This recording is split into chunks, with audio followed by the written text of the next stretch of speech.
হেই লাভ, আজ নতুন 7টা দিনের ভিডিও নিয়ে তোমাদের কাছে আসলাম। আমি স্নেহা আর তোমরা আমাকে দেখছো সল্লি স্নেহা ইউটিউব চ্যানেলে। আজ সকালটা না শুরু হয়েছে এক ঝাঁক মন খারাপ দিয়ে। মন খারাপ কেন? তার কারণ হচ্ছে বৃষ্টি। জানি না কেন অনেকের কাছেই বৃষ্টি খুব বেশি রোম্যান্টিক, খুব বেশি সুন্দর, বাট আমার বৃষ্টি দেখলে কেন জানি না মনটা ভীষণ খারাপ হয়ে যায়। যেহেতু ওয়েদারটা ঠান্ডা ছিল তাই ঘুম থেকে উঠতে একটু দেরি হয়েছে। হেভি ব্রেকফাস্ট কিছু করিনি তাই আজ একেবারে স্নান করে শ্যাম্পু করে বসলাম লাঞ্চ করতে। আজকের লাঞ্চটা ভীষণ সিম্পল ছিল, কারণ রাতে একটু চাইনিজ খাওয়ার প্ল্যান আছে। তাই লাঞ্চে ছিল ডাল, মাছের ঝোল আর ভাত। প্রচণ্ড খিদে পেয়েছিল আজ স্নানের পর, তাই জন্য আর স্কিন কেয়ার করারও টাইম পাইনি, তাড়াতাড়ি করে লাঞ্চ করতে বসে গেলাম। তো লাঞ্চ করার পরে স্কিন কেয়ারটা তো এবার মাস্ট করতেই হবে। জেনারেলি স্নান করার পরেই আমি স্কিন কেয়ারটা করে নিই, বাট আজকে একটু এক্সেপশন। তো এখানে আমার স্নান হয়ে গেছে, খাওয়া দাওয়াও কমপ্লিট। এরপরে পড়তে বসার পালা।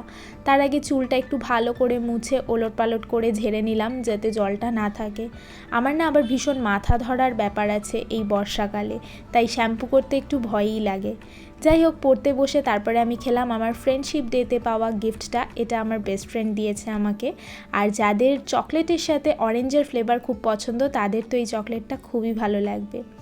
তো যাই হোক, পড়াশোনা কমপ্লিট করে ভাবলাম এবার চাইনিজটা বানিয়েই ফেলি, বাট আবার এদিকে হেলথেরও খেয়াল রাখতে হবে। তাই ভাবলাম আজকে একদম হেলদি ওয়েতে কিভাবে তোমরা চাইনিজ ডিশ রেডি করে নিতে পারো সেটা তোমাদের সাথেও শেয়ার করি। আমি এখানে কড়াইতে দিয়ে নিয়েছি ফার্স্টেই 20 ml অয়েল, আর এইদিকে আমি সাইডসটা বানাবো, তার জন্য আমি মোটামুটি 5 থেকে 10 ml মতন তেল দিয়ে নিয়েছি। সমস্ত ভেজিটেবলস কেটে নিয়েছি, আর তার সাথে নিয়েছি পরিমাণ মতন আদা আর রসুন কুচি। এটা কিন্তু একটু বেশিই লাগবে সাইডসের জন্য। প্রথমেই আমি ফ্রাইড রাইসের জন্য যে সবজিগুলো কেটে রেখেছিলাম, এখানে গাজর, বিনস, ক্যাপসিকাম, তারপর সুইট কর্ন, তোমরা চাইলে মাশরুম, পনির এগুলোও অ্যাড করতে পারো, বাট আমাদের ঘরে আজকে অ্যাভেলেবেল ছিল না, তাই জন্য আমি ওগুলো আর দিইনি। তো দিয়ে ওটাকে আমি একটু ফ্রাই করতে বসিয়ে দিয়েই সাইড ডিশটা রেডি করতে চলে এলাম। এখানে ফার্স্টেই আমি আদা রসুনটা একটু ভেজে নিয়ে এর মধ্যে যে শক্ত সবজিগুলো আছে যেমন গাজর, তারপর বেবিকর্ন, ওগুলো ফার্স্টে একটু হালকা নাড়াচাড়া করে দেন পেঁয়াজ আর ক্যাপসিকামের পিসগুলো দিয়ে দিলাম। এরপর আমি এখানে একটা বাটিতে একদম সবকটা সসই আমি 1 চামচ করে নেব। আর মনে রাখতে হবে এই পুরো ডিশটাই কিন্তু আমি দুটো আইটেমই বানাচ্ছি, 4 জনের খাওয়ার মতো করে। তো সেই অ্যাকর্ডিংলি আমি দিয়েছি, 1 চামচ করে ভর্তি করে দিচ্ছি বলে ভেবো না যে এটা একজনের পেটে যাবে। তো 4 জনের হিসাবে এটা যথেষ্ট হেলদি একটা অপশন, তোমরা ডেফিনেটলি ট্রাই করতে পারো এই রেসিপিটা।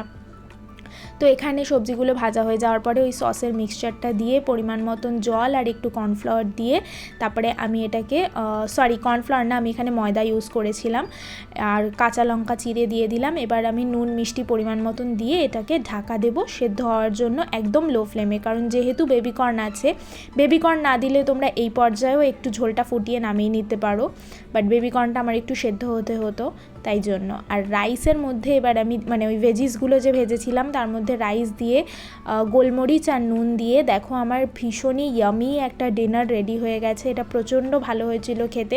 যারা হেলদি অপশনস খুঁজছো চাইনিজের জন্য, তারা কিন্তু এইভাবে বানিয়ে নিতেই পারো। তো সেদিনের রাতের ডিনারটা তো দেখিয়েই দিলাম, এবার হচ্ছে নেক্সট মর্নিংয়ের পালা।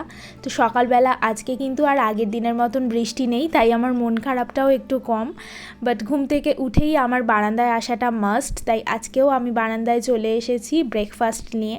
আর আজকে না ব্রেকফাস্টে ছিল ডালি আর খিচুড়ি। তো ঘুম চোখে মাই ব্রেকফাস্টটা আজকে সার্ভ করে দিয়েছে। আর আমার না এরকম ডিফারেন্ট টাইপের সেরামিকের বলে ব্রেকফাস্ট বা লাঞ্চ যে কোনো কিছু খেতে ভীষণ ভালো লাগে। তোমরা কারা কারা আমার মতন ব্রেকফাস্ট বা লাঞ্চ এরম সাজিয়ে গুছিয়ে খেতে পছন্দ করো, আমাকে ডেফিনেটলি কমেন্ট করে জানাবে। যাই হোক, তারপরে স্নান করে বেরিয়ে পড়লাম বাবাকে নিয়ে ডেন্টাল ক্লিনিকে যাওয়ার জন্য। আজকে বাবার ছিল টুথ এক্সট্র্যাকশন, তো আমি সঙ্গে যাই জেনারেলি যে কোনো মেডিকেল পারপাসে। তো বেরিয়ে পড়েছিলাম, আর বাইরে হচ্ছিল অসম্ভব বৃষ্টি।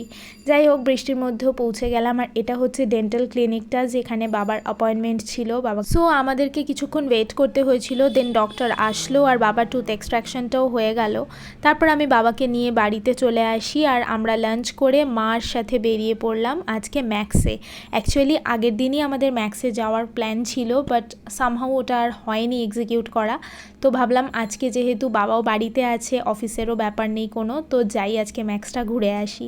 আমি না ম্যাক্সে গিয়ে এই ব্যাগটা নিয়ে ভীষণ কনফিউজ হয়ে পড়েছিলাম, নেব কি নেব না। তোমরা আমায় কমেন্ট করে জানিও তো ফাইনালি আমি ব্যাগটা নিয়েছি নাকি নিইনি। আর একটা কথা আছে না, যে ঠাকুর না ডাকলে পরে ঠাকুরের দর্শন সত্যিই পাওয়া যায় না। আমরা কালীঘাটের সামনে গিয়েছিলাম, একটা মানে একটু কাজ ছিল পার্সোনাল না, বেসিক্যালি একটা ইনভিটেশন অ্যাটেন্ড করতে গেছিলাম। মন্দিরের একদম পাশ দিয়েই যাচ্ছিলাম, বাট তবুও মন্দিরে ঢোকার সুযোগ হয়নি। যাই হোক, ডেফিনেটলি কোনো একদিন তো নিশ্চয়ই যাব।